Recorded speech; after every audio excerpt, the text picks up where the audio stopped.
Welcome to the MadTrio podcast. This week it's the Gruesome Twosome plus one. We have the California Pariah, Jonathan Charney James, the Fat Man Stevens, and everybody's favorite guest, Brianne. You better come up with cooler names than that. Well, did I ever tell you how I came up with the California Pariah? No. So I did a training for work, and excuse me, I went there for a training for work, and in the conversation at some point for dinner the last night, they were talking about movies, and being a movie geek and an unabashed movie geek, they were talking about like horror movies. So I was talking about the different genres of horror movies, you know, spiritual horror movies, hack and slash, torture porn, stuff like that. And everybody else except me was from the Midwest. And apparently it's a pretty big picadillo to say the term torture porn to somebody from the Midwest, because they both had the deer in the headlights look. And they were both very kind of like, So I said, well, I guess I'm the California Pariah because I'm the only person who realizes the movie Saw is specifically designed to make you laugh. Same with Final Destination. Yeah. This is true. And what was the one that everybody... Scream? Yeah. They had a bunch of them. But Scream was kind of a horror... Well, they even turned it into a TV show now, too. There's a Netflix show called Slasher, and it's basically like the Scream films. But I thought Scream was kind of a oh God, what is it? They're kind of making fun of it, but in the same genre, not a comedy. I could see that. But Scream? I don't think so. I think it was actually intended to be relatively scary. I mean, yeah, it had like comedic bits to it. I mean, I don't know. Have you seen Cabin in the Woods? No, I haven't seen that movie yet. Oh, goodness. Okay, you need to watch that. To watch it, and I actually tried to record it one day, and like we lost signal, and it didn't pick up on the DVR. It is not only like my favorite horror film, but it's like the best one they've made in at least 25 years. And yeah, everybody says it's hilarious, which is what I like. I don't care. I don't like suspense. I have too much anxiety for like suspenseful movies. Yeah, it doesn't take itself seriously.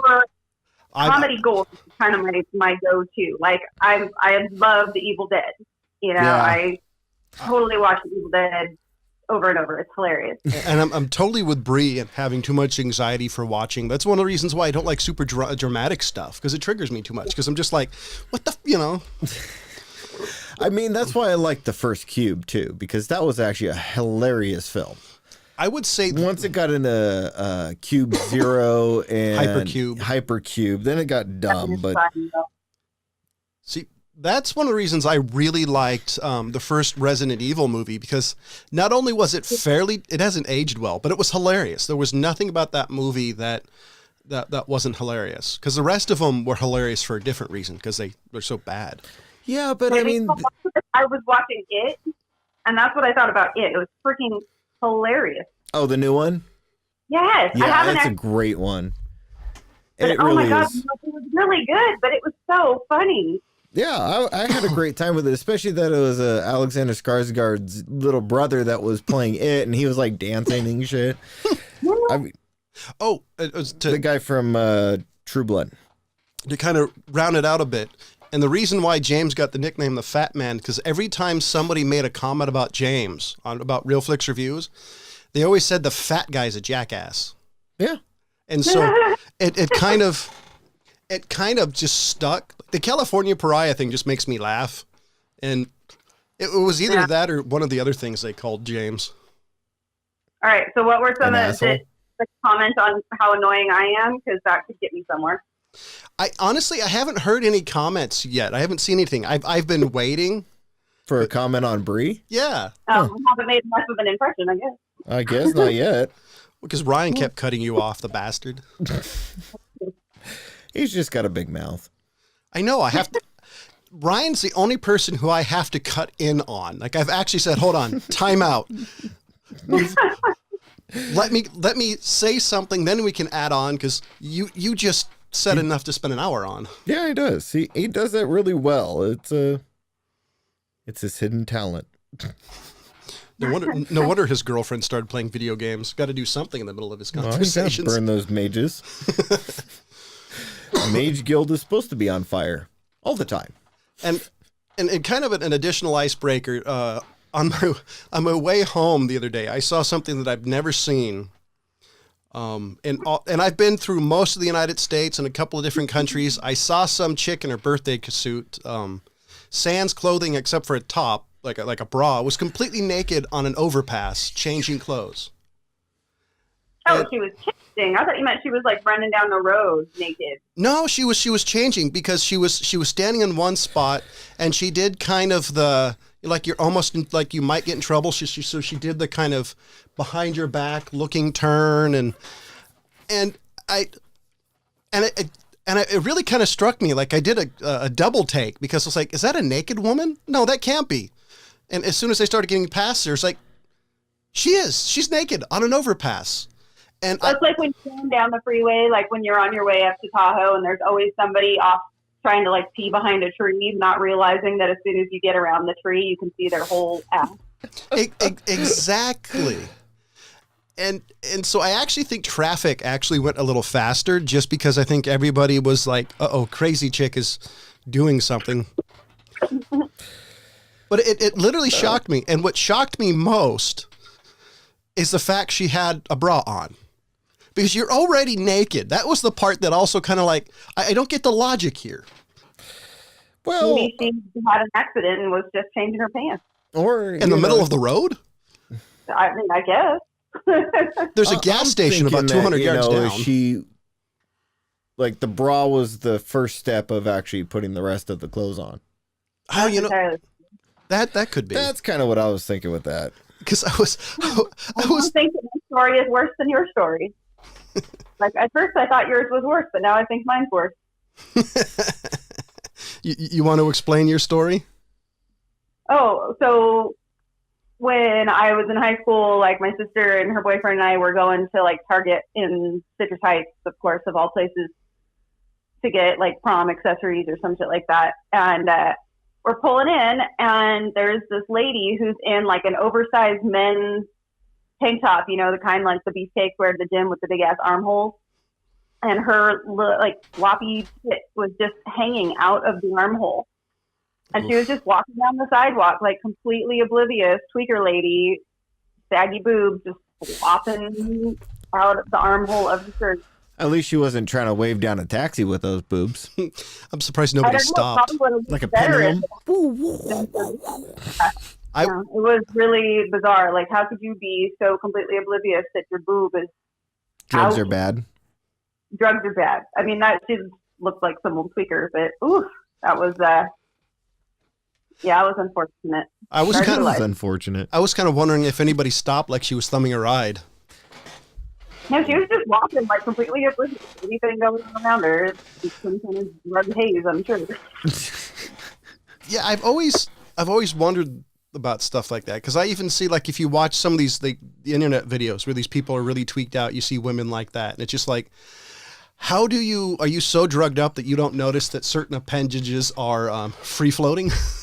Well, considering when you first called me, I was like humming "She's a Maniac" because I was watching that video of some chick having like a tweaker fit and splashing around in a puddle to that song.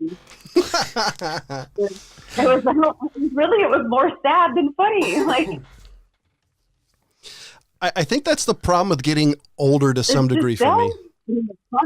Because the older I get, especially now that I have kids, is the fact that I have more empathy. Because I think before my son was born, I would have been like, whatever, that sucks. Now I'm like, what would her mother think? And it was just like, I've definitely gotten softer. Not like Who do you think gave her the drugs? So I'm saying, you don't know what these people were raised like. I mean, they could have basically been, left out for themselves like all the time because their mom or dad or both are in a drug-induced coma waiting for, to be taken care of. Thanks for popping my bubble there. I'm just saying, they were probably raised weird. That's the norm, though. Like, how many people were on drugs that I mean, obviously, people that aren't on drugs don't generally have fantastic childhoods, but plenty of them do. Yeah. You know, a lot of them are maybe over-sheltered, overprotected, and they rebel. Well, but Have any of you watched that Netflix show Jailbirds? yes. No. So my wife and I have been watching it. It's kind of a car crash in motion. I think that's one of the reasons I enjoy it so much. And there's one character, I don't remember who it was because I don't particularly want to remember their names, but she was this one chick's in jail, has done multiple stints, and she was like the cheerleader. She was the A student, you know, she was the chick everybody liked in school. And now she's, you know, sitting behind bars, getting in trouble. So that would be the perfect example of somebody who had a great childhood that life just went sideways. Yeah. Well, and that's the problem with when parents are too lenient and let their kids go do whatever they want. Then they go party, they do whatever they want, and they get addicted to something. Yeah. It's just as bad as the overbearing parents where, like, when I was a kid, I had to sneak around because I wasn't allowed to do anything. And then when I would get accused of doing things that I wasn't doing, I figured, why the hell am I not doing it then? Like, Yeah. if you're going to accuse me of doing bad things, then I'm just going to go do whatever the hell I want. And, you know, look where that got me. I mean, thankfully I was young and not totally stupid and, like, figured my shit out. But not everybody is that Exactly. way. A lot of people are not smart enough to stop doing the stupid things. Well, John, bringing up the Jailbird show. So the chick that was on there called Monster that has a tattoo over her eye just recently got picked up this week for robbing a store and jacking a car. And when they the people that she robbed, they recognized her from the Jailbird show because it takes place in Sacramento County. So it's like, you're getting it wrong. She really wanted to be on the sequel. I think she just wanted to go back. Oh, by the way, James, I'm going to show you institutionalized. I'm going to show you a picture of something that made me laugh. This is considered sports equipment according to Facebook. It's a picture of handcuffs. All right. Mm-hmm. In Rockland. Bree, do you need some handcuffs? I don't live in Rockland anymore. But, you know, like, I really think that even if you, as Bree said, that you could be raised in a happy home and still fall into drugs. But if we go towards the things like that, there's a lot of people that are raised with parents who either do drugs or where both of them do it or one or the other, and they end up split. And the parent of them falls behind on being mostly a parent. So they learn different tactics. Now, there are some people who I know like grew up in the ghettos with the drug addict parents, and they're like, I don't want to be that. So they work their ass off to get out of it. But, you know, it doesn't really necessarily mean that there's a lot of people that are going to do that. A lot of them are just going to fall into it and just be like, all right, well, my parents do it, I might as well try it. Yeah, I don't know. That's not the norm. You know, most of us, like, we have a healthy fear of consequences. If you don't have any consequences, it's like these kids that are at school, right? And I talk to the ladies I work with about this all this. We are constantly putting on the same kids for the same behavior and getting nowhere. We get no change in behavior, no nothing. It doesn't matter. Like, I try and reason with these. I try to talk to them like they're human beings, like they understand, and they do. They just don't care. And the reason they don't care is because they may get in trouble at school, but they don't get in trouble at home. Yeah. Got a kid whose mom works with us, and she's just decided we're picking on her kid. It's like, no, your kid's a little bastard. Yeah, do something. I know that but was. They undermine it. I know for me, excuse me, my longer impression. I know for me, I was scared the hell out of my dad. I make the joke all the time, much to his chagrin, but as a kid, I was never really afraid of being arrested because if I got arrested, my dad, you know, there's not much he could do, you know, because when you're home, nobody's going to narc on dad. Yeah. Oh, no. My fear was not of the police. My fear was not of anything. My fear was what was going to happen when I got home. Yeah. Well, apparently after my car wreck, when my mom showed up at the hospital, my full-on question was, who called her? I'm lying in the ICU waiting to be, taken in. But yeah, I'm still like, she doesn't need to be here. Can you send her home? Like, don't let her know what happened. She could have hit me. No, when I got suspended at school, I was freaking out. I think I called my mom because I knew my mom would not flip out on me. And then eventually I had to call my dad because that's who I lived with. And I wasn't so much concerned about my dad as my stepmom scared the shit out of me. She's crazy.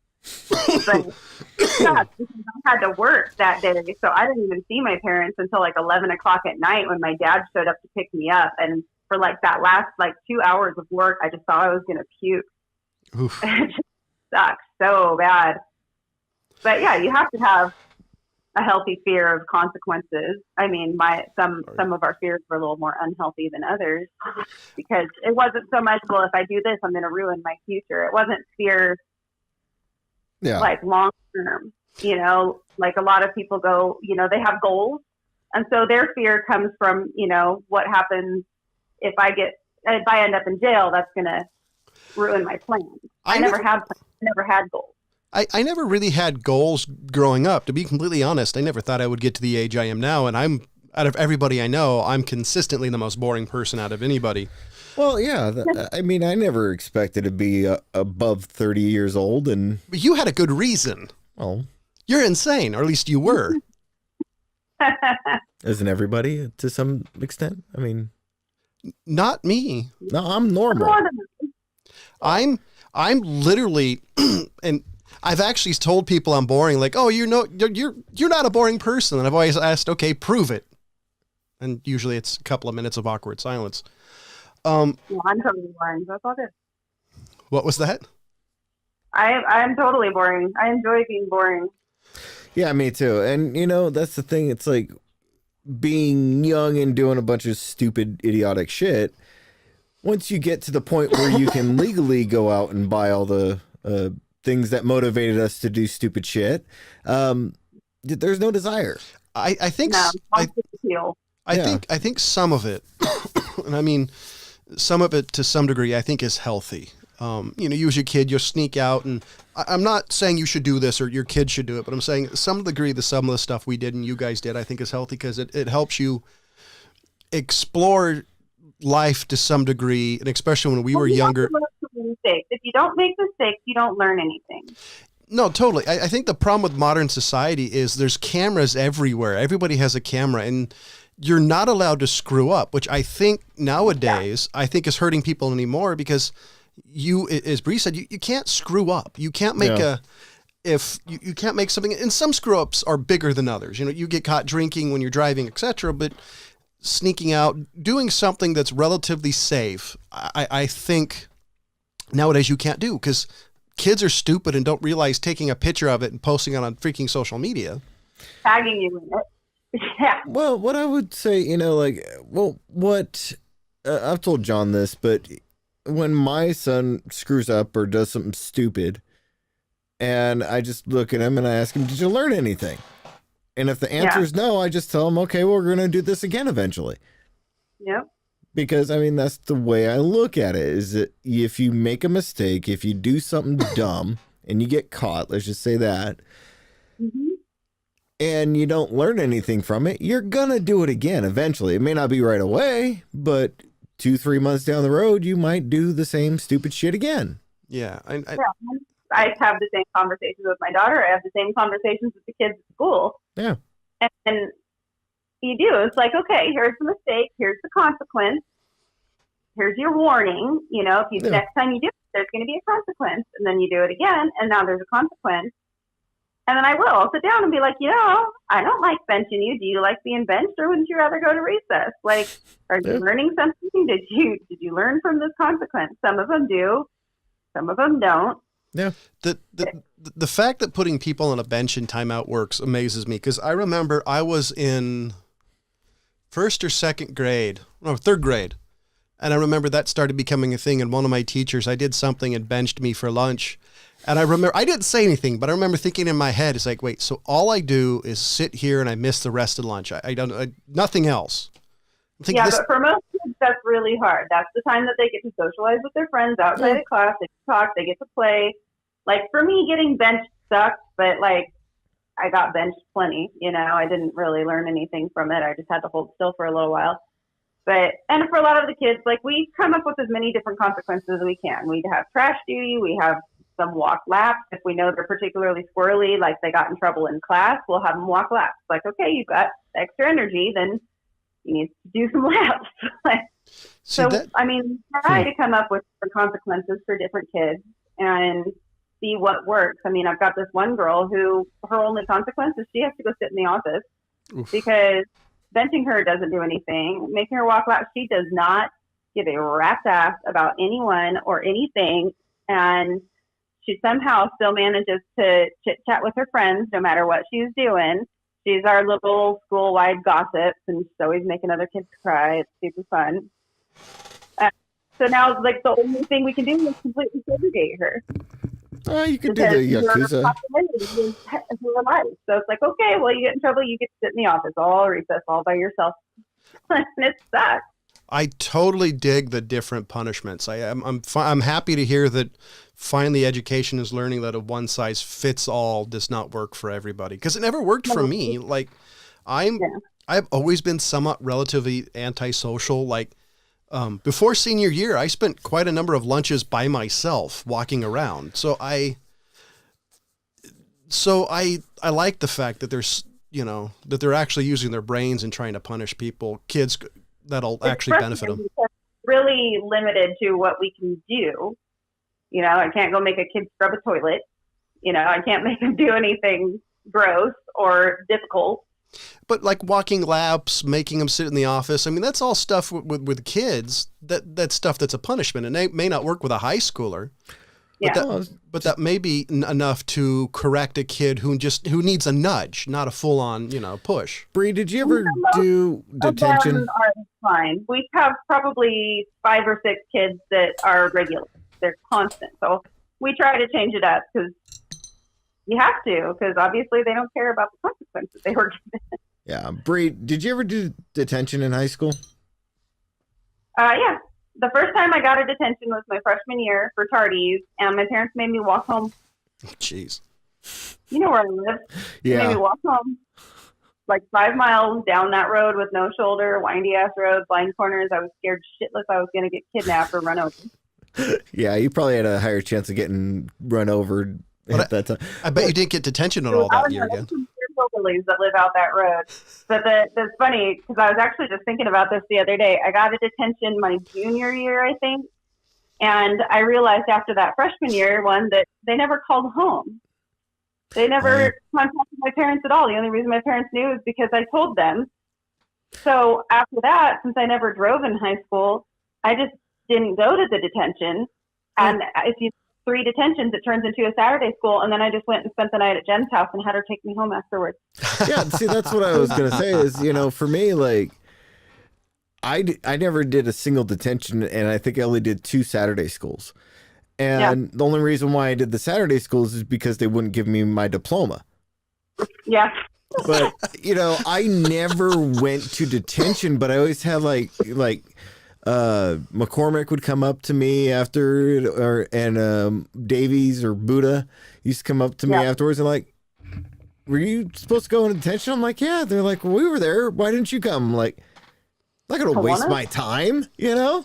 Yeah. But yeah, I never really, like, there was no point. Like, I'm going to go and sit here after school to sit in a room and just chit chat? Because that's basically what detention was back then. Even the Saturday school was basically hanging out. It really depended on who was running it. Yeah. Oh God.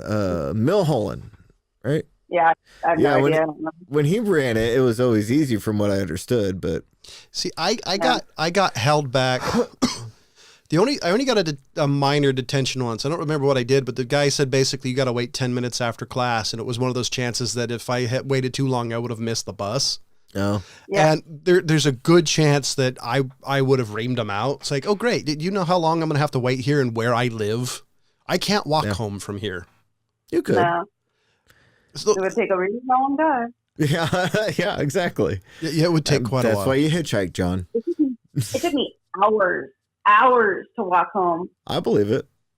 It was, 5 miles of, hills and corners and no safe place to walk up out French Creek. So, just getting up that first hill was brutal.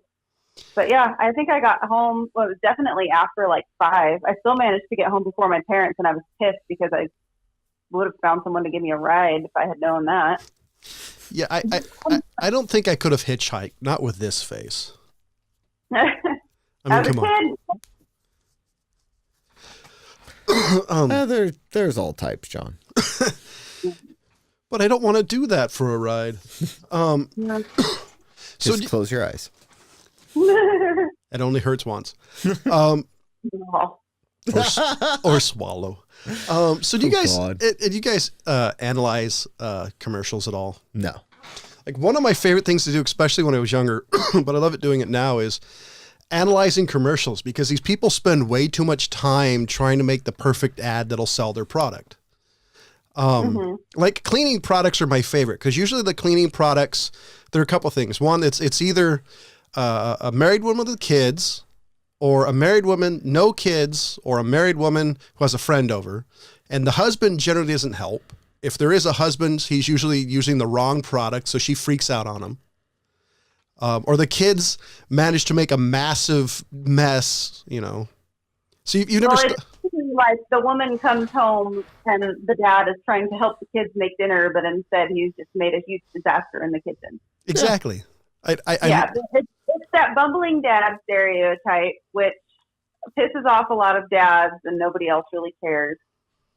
I really don't care. I've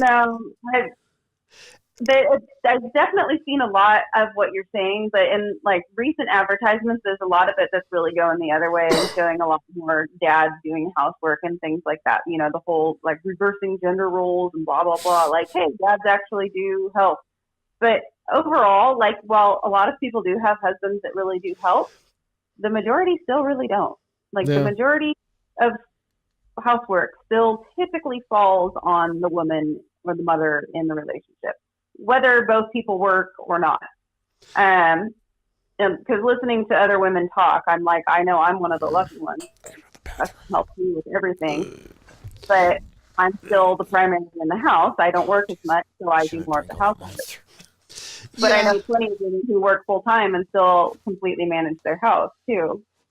Yeah, I'm guilty of not doing as much as I can. But I think that's everybody in some degree. It can do better at things. I 100% do better. What's that?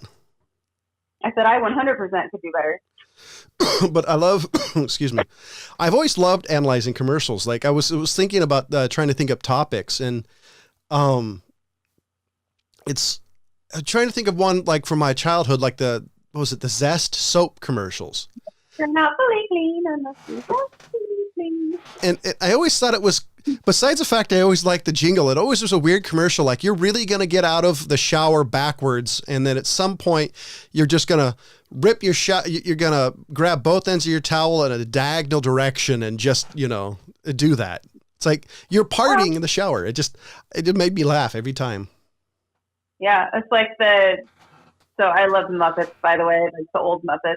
Yes. And it's the Muppets Take Manhattan when Kermit loses his memory and he goes to work for an advertising company. They're trying to come up with a slogan for their soap. And he's just it gets you clean. And they're oh, that's genius. It's you literally just say what the product does. It doesn't have to be a party. Just tell me what it does. Trying to think, the one commercial that usually gets the same reaction out of everybody that I remember off the top of my head is commercials for women's products, because there's always some sort of commercial where they're pouring some liquid on something, and every male and female I've ever talked to always have the same reaction. What's the point of showing that? Just trying to show the absorbency. They do it with diapers and toilet paper and paper towels. My thing is why are all the chicks in tampon commercials doing cartwheels? I don't know how to do a cartwheel. And a tampon is not going to help me learn how to do a cartwheel. Yeah, actually, that's a good point. tampons don't help with cramps. If I have cramps, you bet your ass I'm not going to be out there trying to do damn cartwheels. I'm going to go sit with my Midol and try not to kill anybody. I never thought about that, but that's a good point. They're always overly excited and joyful. Yeah. That's funny. I never thought about that because you're right. They all have this very mischievous kind of playful, yay, I'm going to, that's funny. Yeah, that's the biggest women's complaint that I know of about those ads. It's not so much as showing, show me how the product works. Don't show me how you think that I want to feel. Like, trust me, when I shove a piece of cotton in my vagina, it does not make me happier. Sorry for the graphic detail, gentlemen, but that's life. I was going to say, at this point, you can't really gross me out. I've had people born, you're kind of done. Yeah, true. What was there was something else revolving about that. I always thought it was funny. Oh God, I don't remember. By the way, people out there, if you're saying yes, we really talk about analyzing commercials.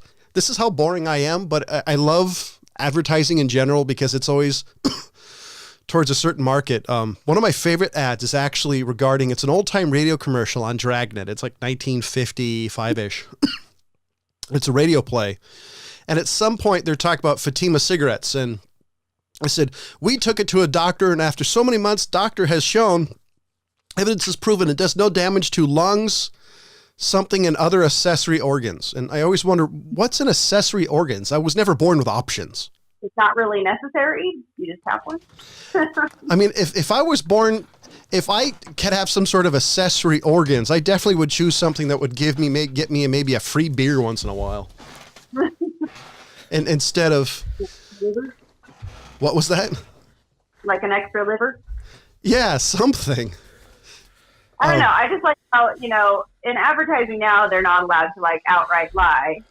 But back then, that's what they did to sell their product was outright lie.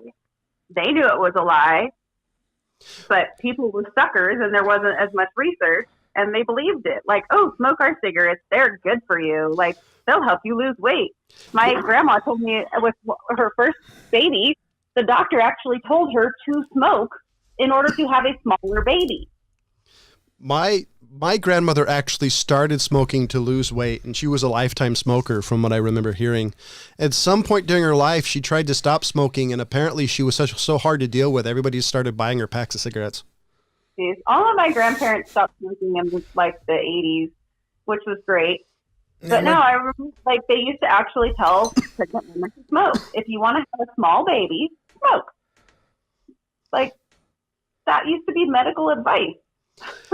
After some of the Facebook stories that have popped up on my Facebook feed about women having like 15-pound babies. Yeah, no shit. Like I read that article, and even as a guy, I'm like, oof.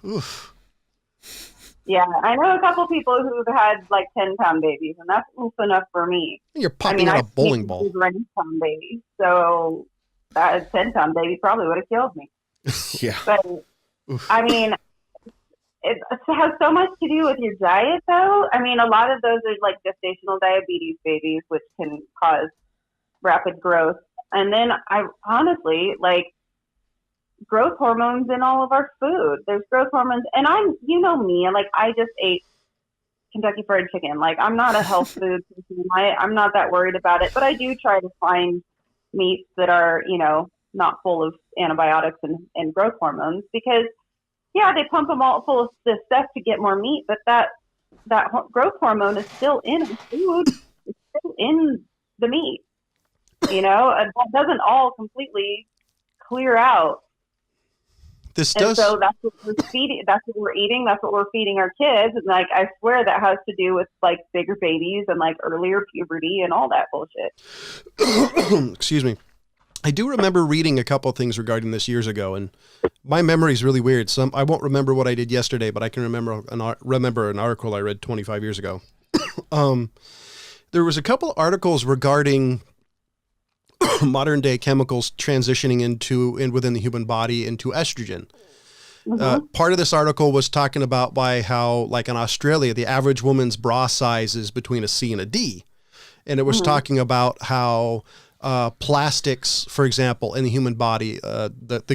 I forgot what you call it, but like in some of these water bottles, you put water into it. The chemicals from the plastic leach into the water. Yeah, okay. So that turns into estrogen. Some common chemicals that are used in production in the human body will do that. Say nowadays we have more estrogen out because of chemicals that to do that. Is women in general are larger, and your boobs store fat. They are fat stores. So if women are larger, then their boobs are obviously also going to be larger. Oh, so no, totally. So just eat a lot of food to get bigger breasts. I mean, as long as you don't mind your ass, stomach, and everything else being bigger too, then sure. Just bolt down your lamps. There's nothing worse. That's nothing worse than knocking down a lamp. But it was talking about that, and it mentioned how they think that was one of the reasons why worldwide male sperm levels are actually down. And it was also talking about the growth hormones in meat. And it was this huge article basically saying how the modern lifestyle is affecting it, and especially guarding towards, they say, girls as young as 9 and 10 can hit puberty. Yeah, but that's always been a fact. Like, girls have been starting puberty at 9 and 10. I knew kids when I was 9 and 10. I knew girls that had started puberty. But that wasn't the average, though. I don't know if this is true or not. So, like, I would say 11, 12 is probably still the average for the most part. I mean, we still do the puberty and hygiene things in 5th grade. I think we should do it at the end of like 4th grade, because damn, do those kids stink. And a lot of kids do start younger, but it's typically family history, genetics. I come up from a family on my mom's side of late bloomers, and Sienna's on track to be a late bloomer too, which is fine with her and fine with me. But yeah, I mean, genetically, it's usually linked for sure. That if you'll probably start, well, obviously not you because you're a dude, but girls will typically start around the same ages that their mother or grandmother or whoever. You mean John hasn't started menopause yet? Hey, you never know. You never know. At some point in my life, I could have boobs. They actually say menopause. They actually say that men do get a form of it. Yeah, I've heard that. We used to call her midlife crisis, but whatever. No, they actually say they call that a secretary and a Miata, right?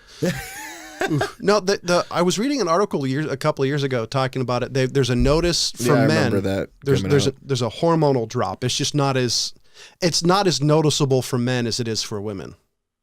Right. It's usually a decreased sex drive and getting fat. In all honesty, most of the guys I know at this age, if the drop in their sex drive would not be a problem. Yeah, I agree with that. I don't know. I would be happy for a couple of my friends so they could stop posting shit on fucking Facebook. After a while, you get kind of irritated with seeing, women in bikinis and shit. Just unsubscribe to my brother's Facebook. You'll be fine. That's a smart idea. Fun. Oh, which one do you think? Oh, the funniest thing. I unfollowed Eric at some point. That's who I'm talking about. See, you did that. Him. Usually, it's during football season. There you go. The funniest thing is one of the reasons. I'll find him again, and then he'll start like blowing up my feed with stupid shit, and I'll unfollow him again. One of the ways I knew I've always gotten older, and this happened the other day, and this made me laugh, is there was this semi-attractive chick playing bass. And the actual reason I noticed it is because I love non-traditional basses. Traditional via Fender. Like if you look at the headstock where all the I forgot what the title, where the tuners. Yeah. I love non-Fender tuners. And this chick had this really badass bass. And I was looking at it. And she was playing, and I noticed, okay, a lot of people find her attractive. And I was reading the comments. Like 95% of the comments were saying, oh, she's cute, she's hot. And you look at the bottom comments, like, this chick needs to learn how to play. Yeah. And I was like, find this, because if you could actually hear, when she was plucking, you could actually hear the strings hit the frets. Ah. And that totally made me laugh. Yeah. The fact that somebody actually had something else to say. That are all popular because they're pretty, and everybody thinks, oh, it's so cool that this girl can play this instrument. But it's like, yeah, but she's not playing it well. You're only watching it because she's hot. Like, the way I've kind of looked at it at this point in my life, I'm happy women are trying anything. Actually, there's a couple of because in some things, like musically, there's not been a lot of female bands that have made it. All right. So I always kind of hope there'll be some really badass, women in bands. There's this little girl on YouTube who is fucking amazing, like on the guitar. She Yeah. Shit like that. I want to see, because when you talk about female bands, especially in the 80s, people like, the Go-Go's and all these, which, most of these female bands. What was that? I listen a lot. I hate the Go-Go's. I love Vixen though. Vixen is my 80s go-to chick music. Oh yeah. I might have listened to them. I don't remember. I don't went to metal. Like they're still out doing stuff, but like even the Runaways. I watched one of their music videos. Mm-hmm. And the only thing that bugs me is, this is something that's actually always bugged me. When you have attractive chicks in low cut clothing who can actually do something, that always pissed me off. Even when I was a kid, when that really was kind of everybody's thing. Because nobody cares, because they're girls. So that's the society we live in though, is they can't get by. Women as a whole, and it's not as bad as it used to be, but they couldn't get by on just their talent alone. They also have to be pretty. That's unfortunately our society. No, I agree, and that always kind of bugged me. Janis Joplin's the only person I can think of in relative history who was not that attractive, but was absolutely fucking amazing. Yeah, and see, I always found her to be annoying. I know that's like blasphemy to most people, but like I never liked Janis Joplin. I don't know. I'm not a fan either, really. It's a lot. Like it's a lot of wailing and hollering, and it's not. And like, yeah, she could sing when she sang, but she had talent. I mean, a lot of what she was singing. I mean, no, I actually agree. I mean, I wasn't a giant fan of her, but I mean, she had recognizable talent that actually took her somewhere. People like Stevie Nicks. Like, I love Fleetwood Mac. Stevie Nicks, her voice is not great. Okay, she does not have a great voice. Like, thankfully, she's got a great band, and they make fantastic music. They have really good lyrics. I know people who would fight you over that comment. Phenomenal guitar player. I love Fleetwood Mac. They're one of my favorite bands. Was it Lindsey Buckingham? Yeah, his guitar playing, like, and it's not like this crazy electric guitar, like freaking, not that kind of guitar playing. It's just like a good, like, classic folksy guitar playing. And I got to see them a couple years ago, and just watching him play, it's just like, damn, all right. Like, it's very interesting, and it's very unique. And that's why I appreciate it, because they all write and they all sing. I mean, they've got, 3 singers in the band. I'm all about the gorilla playing the drums. Mick Fleetwood is amazing. And he's hilarious to watch. And him and his eyes bugging out of his head. He makes the funniest faces. I watched him more than I watched anybody else when we went to that concert, and I was dying because it's so. He looks like Grape Ape playing the drums. He's a massive individual. I swear to God, it's like they must have found like a smaller drum set, because every time you see child drum sets, he's a massive. I love Fleetwood Mac. Individually, I'm not a fan of any of them. Together, I like them. Mm-hmm. Yeah, they're very talented, and they're talented in different ways, so it comes together really well. Yeah, I'd love to see. I'm trying to get. Excuse me. The older I get, I'm trying to be able to recognize talent, even if I don't particularly like whatever genre or even the music they're playing. Because you can tell. For me, I just have to get out of the fact that, okay, this isn't my particular genre of choice. Like the words. This is a really crappy comparison. The only thing I could think of is look at Christina Aguilera. Most of her albums aren't even remotely something I want to listen to. But damn, can that girl sing?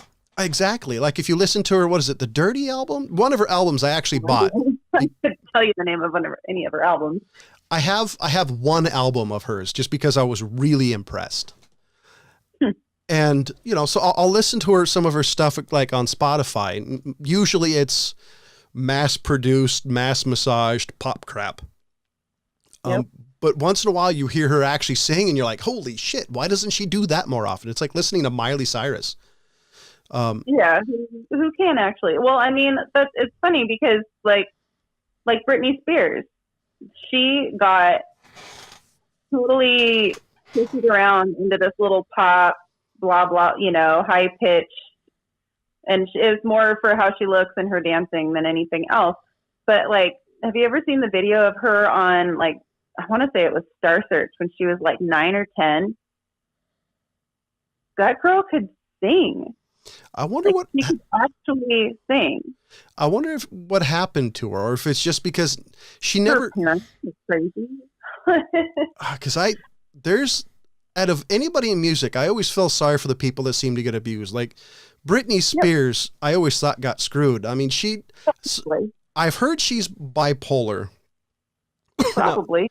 Now, if anybody out there doesn't know what bipolar is, it's a very fucked disease. I have personal experience with it. Don't wish it on anybody. I totally support Britney Spears because she has enough people around her and enough ability that she can actually live a life, even though if she's as heavy bipolar as she seems.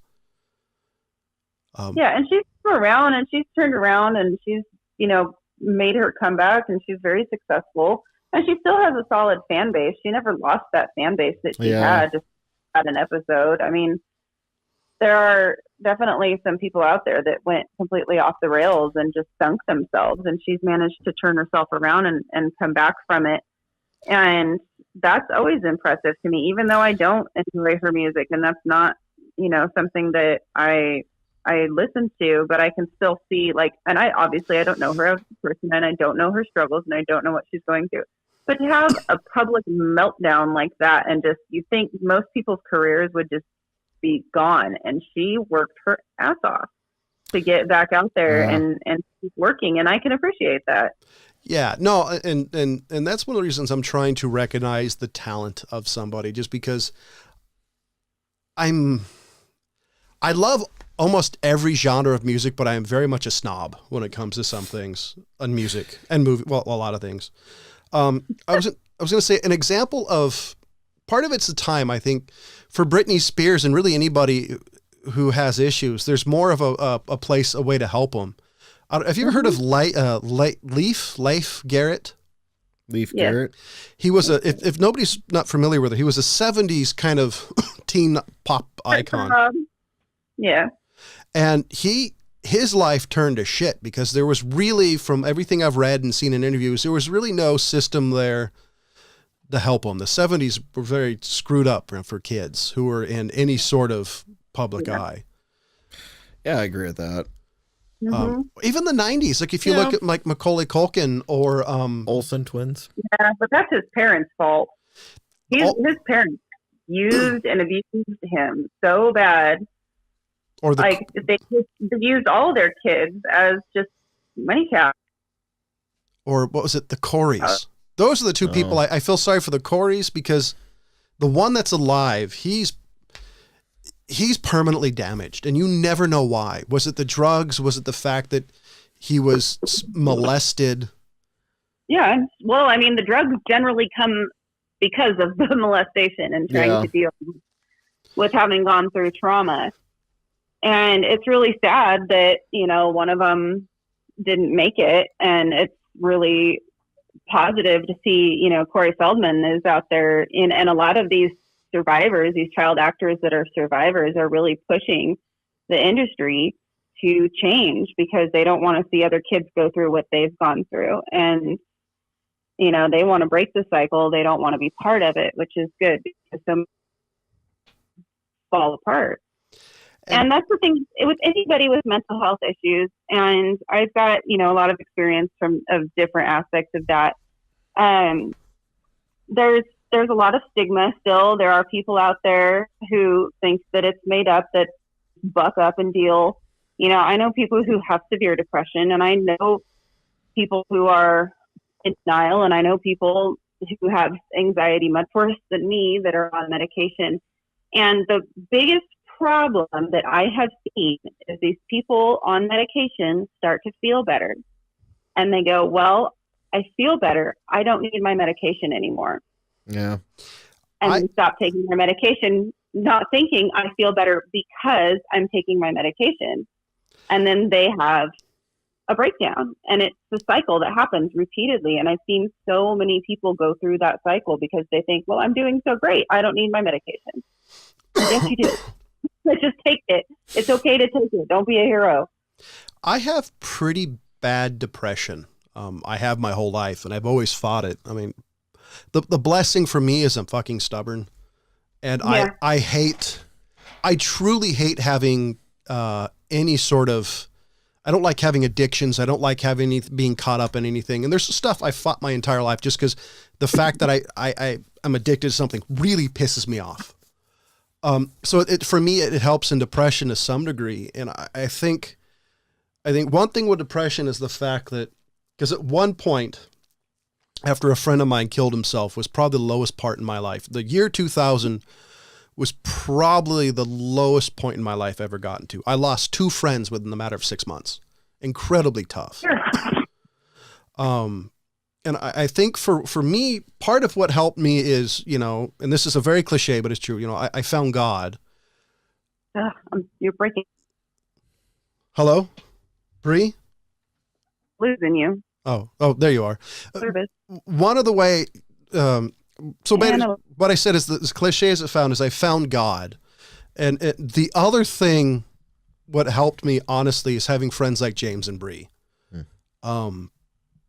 They may not know the struggles I go through, but having somebody who not only cares for me, but I care for them has been the biggest blessing in my life. Yeah, For sure. Because if I'm feeling down, I'll shoot Bree a text or James or other people. And if you fight depression at all, because for me, I always have, it'll be a lifelong struggle. I have it less than others, worse than, I have it better than others, worse than others. It really is just about the biggest tip I can give you, anybody out there, is find something you enjoy.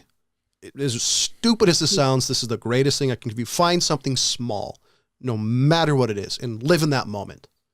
Then the next moment, find something else. No retail therapy, nothing like that. Because the only thing that's going to do is get your ass more depressed once you get the fucking bill. Yeah. If it's, movies, video games, get lost in something. That'll help you. Because that's always been my refuge to some degree, has been stories. Yeah, I get that. Yeah. Yeah, we're never going to know everybody's struggles, especially with, celebrities. We just see them in the limelight of whatever they're going through, and we just judge them for that. That's just the way it's always been in Hollywood and any type of, celebrity ring. I mean, Shakespeare had to deal with the same stuff. There was a lot of rumors about that guy too. I think, excuse me, I think one way we can fix that to some degree is meet in real life, actually talk. One of the issues I think, and this is something I've been noticing more often when stuff I've been listening to, is with social media, it brings you, it's kind of like a drug, because it brings you the fix of community without actually having it. I think But that actually causes more depression because people see all the highlights from other people's lives, the good moments. Everybody out there is having fun. Everybody out there is so happy. And it makes people lonely. I have to admit, my friends have gotten, because I think most of my friends are probably the most realist people on Facebook, because I have people I know who just says, fuck, my day sucks. It's like, you just made my day better. Say, I hope you have a better day. But being real on Facebook, I think. Than you. What's that? Bree? Yeah, it comes and goes. I don't know what's going on. I think part of it, at least for me, is getting together with friends, which is not something I do enough. I get together with friends, have fun, do anything that doesn't involve Facebook. I mean, I love Facebook. I'm on it more than I probably should be. So, I had this article and it was interesting, and I was going to do it last week, but we didn't get into there. Selena Gomez said earlier last week that, for her, she's saying that it's has a terrible effect on our young people. What, social media? Yeah. I believe it. And I'm kind of wondering if it has a worse effect. And this, I'm not sure I wonder if Subjugate has a worse effect on little girls, because the problem with social media is all the women in there are really airbrushed. I mean, with boys, I can definitely see issues, but when you have such a vain social media, Mm-hmm. I mean, that's because I remember growing up and you hear the fashion magazines and you'd hear the issues with that, and, the newspaper articles and news going, make sure young girls don't read these. And now you have these Instagram chicks who are, photoshopped to high heaven. Yeah. Parents need to stop letting their, 10 and 11-year-olds have Instagrams. Like, that shit makes me so mad. Isn't Yeah. it? Especially working with kids and having a kid that age. And so I'll tell you a little story recently at my daughter's recipe. She doesn't tell me anything. So can you guys hear me okay? Yeah, no. You're breaking in and out. I'll let you know when you break up. You're breaking up, Bree.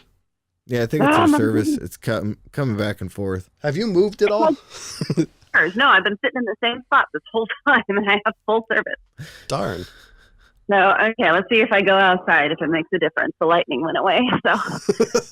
That could have a part to do with it. Nice out here. Don't forget your iron bars.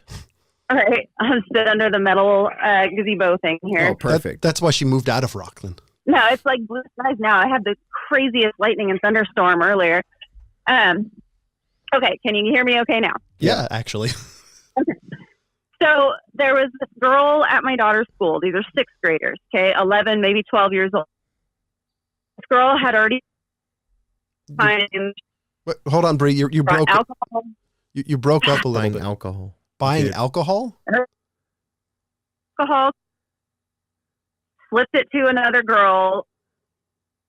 Girl didn't even get expelled for this, right? Got suspended. She's bullying everybody and ended up beating somebody up and finally got expelled. Whoa. So after all of this has gone down, I get a message from one of my daughter's friends who's a sixth grader at another nearby school. She sends me a message through Instagram. Hey, Bree?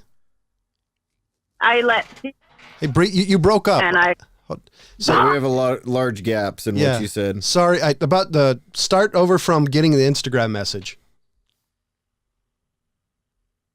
Suffer from. I don't know why. There you are. Yep, there you are. Or not. Okay, hang on. Are you there? Yeah. Okay, I'm going to hang up and call you right back. Okay. Okay, hold on. I'll finish my story. What time are we on? We're over a little bit, but I want to hear the story. Yeah, I would do too. Okay, can you hear us? Hold on. I got to switch something on my phone to get this to work. Do you hear me? There we go. There we go. All right, let's see if it stays this time. Okay, so anyways, this boy she beat up is like on the spectrum, awkward kid, goes to this new school. He's now at school with another girl who used to go to school with one of my daughter's best friends. This is this whole girl gossip thing, so just bear with me. So multiple people at this school now know about this girl who's a bully. And my daughter's friend calls her fishing for information about this girl, trying to find out what's her last name. Is she on Instagram? A bunch of people here want to beat her up. So here I am thinking, well, this girl probably deserves to be beat up, but at the same time, she's a kid. She's a sixth grader. Yeah. Like, nobody should be out in the world with people out to get them. So I called the principal of my daughter's school and was like, okay, I don't know what's going on with this girl, but here's the gossip, just so you're aware. You can let her mother know this other school over here is not a safe space for her. And I'm like thinking to myself, like, this is ridiculous. This is like, we're in a rural school. This is another rural school. I never knew what was going on at other schools when I was in middle school. Like, I was off in my own little middle school world. And now, just because of social media, a bunch of girls at a totally different middle school want to beat up some other girl for being a boy. And they're looking for online because it's all like online bullying.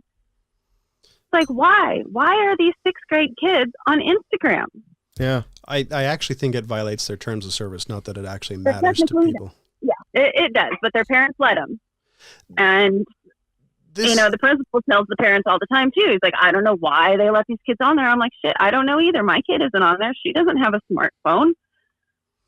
Like, no, she doesn't even have a phone. This is something, having a young son, that I've been debating mentally for actually since I found out my wife was pregnant. Is for one, I'm a geek. I'll know more than he does for a considerable amount of time, but I don't know where the line is. Like, my son loves playing games, so we'll let him play on our cell phones, and we have games for him. But where does that? I don't know where that line exists, because I don't want to limit my son on access to some things, but on the other hand, I don't want him to access some things. So I think the biggest thing is having access to other people, the internet, like having kids playing online games with people who could be literally anyone and can say anything they want with no consequences. And, we've got these girls that are getting lured away by kids or adults who say they're kids and will come up with these fake profiles, fake pictures, all this stuff. We've got kids that are staying up all night playing games because their computer is in their room or their TV and their Xbox is in their room. They have no supervision with it. They have no time limit on it. They're not getting any sleep. They're not able to function during the day. And I think that's the line. Like, you need to say, okay, it's 8:00, turn off the Xbox. Kids should not have TVs and computers in their bedrooms to be able to use unsupervised. That is You're just in trouble. That is, excuse me. That is the one thing that I've always believed in, is my son, whether he wants to or not, doesn't particularly have a choice in this, is there's always going to be a family computer. I'm always going to see what he's going to do. I mean, so there are steps that I will do to limit his ability to have access to the internet, or he just won't have it at all. Right. I don't know. I'm so thankful in some ways that I didn't grow up in this time period, because one of the things that I'm going to struggle with until my son gets older is I want my son to stay a kid and happy-go-lucky, because you only have that once. Yeah.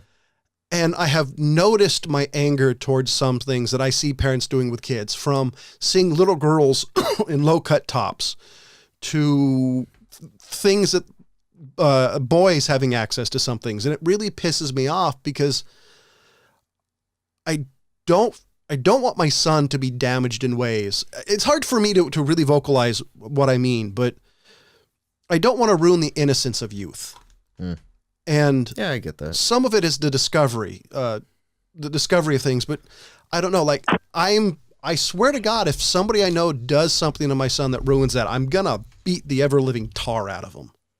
No, I agree. And you have to worry about that. And people, they say they just think they have to worry about their daughters and not about their sons.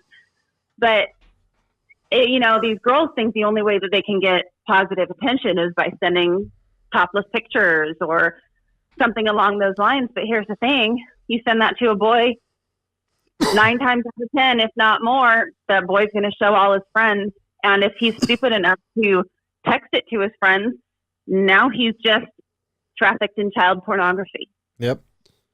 And that just happened at Ponderosa not that long ago. Yeah, I remember. And I don't know what the outcome was. I know he got arrested, but it's like, did the girl get charged with child pornography? Because she's the one that sent it first. Yeah. Yeah. He just pushed it on. And now both of them are stupid. But here's the fact. They're both underage. They're stupid. They should not have their lives ruined because they're stupid. And they are. And it's just like how easy access to porn is. Like, these young kids are getting hooked on porn, like hardcore porn, because it's so easy to get a hold of, and they're curious. And, you know, who knows what that's going to lead to. And I'm not anti-porn. I think that, you know, a responsible adult can watch as much porn as they want. But children should not have access to that. I'm kind of, and I don't think people over like 21 should be able to get porn, period. Just because. Yeah, but once it's online, there's no way to stop it.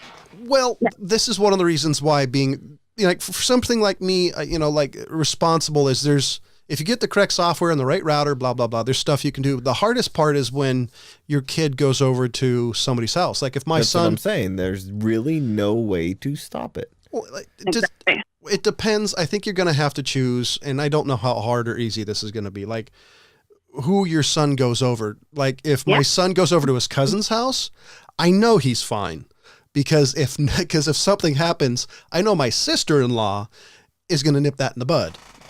Mm-hmm. But and that's the thing is, as a parent, you have to know your children's friends.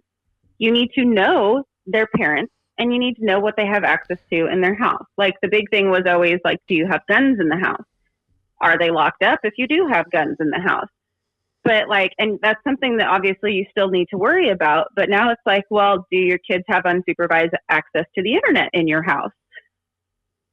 Like, are we going to go around and start asking all of our kids' friends that now? Because, like, I guess we should. Because I don't want my daughter going over to her friend's house and her friend convincing her that they're going to sneak out and meet some boys, and then they get kidnapped by some, 45-year-old. Yeah, that's a good point. It happens. It happens. Like, there are instances of that happening. Yeah. I think the thing that bothers me, one of the things that bothers me the most, and I haven't really collected my thoughts since my son is still young enough that I don't have to particularly worry at the moment, but there's a lot of kids that have tablets. Yep. Y'all, that scares the hell out of me. Like the only way I can describe it is if for some reason I'm stupid enough to buy my son a tablet at a certain age, I know how to actually turn off his access to the internet on my back end. Like I can literally say no, but I don't know. I just, this world is so different from what I grew up. And maybe it's because I think the 80s version of the family was, or the nuclear family was best. You have the dinner table, you have watching TV at night, you interact as a family, and we're coming up. Actually, we're past our normal time. So I guess we're going to do one more round of comments and then we'll end it for the night. I'm not particularly, before when I was single, not married and didn't have kids, I was fine with the internet. Didn't particularly care because it wasn't in my universe. Being married and having a kid, the modern world scares me to some degree because the amount of control I have to enact in order to keep my children safe. Not only is it from the internet, but it's from friends. It's from everybody around. Like I have an amazing host of friends that I know I can trust, but it's because I've known most of the people I know for 20 plus years, and they care me about the same level. So I do know my son has some protection there. Right. And if either of your kids were ever over here, I would treat them just like I treat my own kid, which they may or may not enjoy. But any of my daughter's friends that come over here, they're safe. They're supervised. I mean, they're going to be out in the treehouse or something by themselves, but they're not going to be taking their cell phone out there with them. But like my daughter's friends that do come over with their phones, I'm like, leave your phone on the table, go play. Leave your phone in the house, go play. You're not over here to text your other friends. You're over here to play together. And that's the end of it, and that's why I am so big on having my daughter's friends come over here. I mean, yes, I would love for her to go other places sometimes. Like, trust me, I miss her this week, but oh my God, it's been quiet in my house with her gone all week. I haven't gotten yelled at once. It's phenomenal. But I do, I want to make sure that my house is a fun and safe place. They're supervised, they're cared for, they're fed. But they get to go out and jump on the trampoline. They can go run around with the dog. They can go hike around the property, go up in the treehouse. There's stuff to do. or, Sienna has a Chromebook that she has to use in the family area that if she wants to go, she looks up craft tutorials and things like Wow. Crap. Wow. lockdown that I possibly can. I don't know. Just go on YouTube. There's, The other thing that I'm trying to do before I hand this over to James is I have something called a Plex server, and a Plex server is something I've talked to about on every show I've done. Is it allows me to curate my own style of Netflix. I've got stuff on there that he probably shouldn't watch, but I do have ways to lock it down even further. YouTube, Netflix, Amazon Prime Video, all this stuff scares me. Mainly because I think at this point in my life, I'm getting a little bit more puritanical on some things. I don't know. So all I can say, ladies and gentlemen. Well, the thing I like about Netflix. What were you going to say? Netflix, Sienna has her own Netflix profile. She goes through the kids section because she knows how to do that. And I can see everything she watches. Oh, that's awesome. And I like that. I like that. I can monitor it without having to hover over her. Yeah. Because they need to have some freedom. They need to be able to make choices, and they need to be able to, like we were talking about earlier, they need to be able to make mistakes, and they need to be able to screw up. So we can't hover over them so much that they can't make mistakes. And that's what I see happening with parents these days, is they hover over their kids so much that their kids never learn how to deal with mistakes. They never learn how to deal with rejection. They never learn how to come back from something because they never got to make the mistake. Excuse me. The greatest example I ever heard was, and I'm really paraphrasing it, was your job as a parent is to control your children's universe up until the point that you no longer have to. Yeah. Yeah. Yeah. It's true. I can, as much of a little hell spawn as my child is to me, I know that I can send her to somebody else's house and they will always tell me how well behaved she is and how polite she is. I don't get that at home. But when I send her to the room, I know she says please and thank you, and she doesn't yell. And I have her friend that comes over here every day. I take her to school. She comes over here all the time, and I'm happy to have her because she's fairly quiet compared to my daughter and her other friends. She will clean up if I ask her to clean up. She always uses her manners with me. And then I hear stories about how she behaves at home, and it's like, I'm dealing with the same thing. But we both love having each other's kids over because we know they'll behave themselves. Yeah. And that makes all the difference. If I can send my child out into the world and she can be a decent human being, then it really doesn't matter how she acts at home because this is a safe space. And that's why she's acting like such an asshole. Because no matter how big of an asshole she is, I still love her. Any comment, James, at the end of this before I No, end it up? Good. So, well, you need to bring your little demons over here sometime too, anyways, and we need to get together again. Oh, Same thing.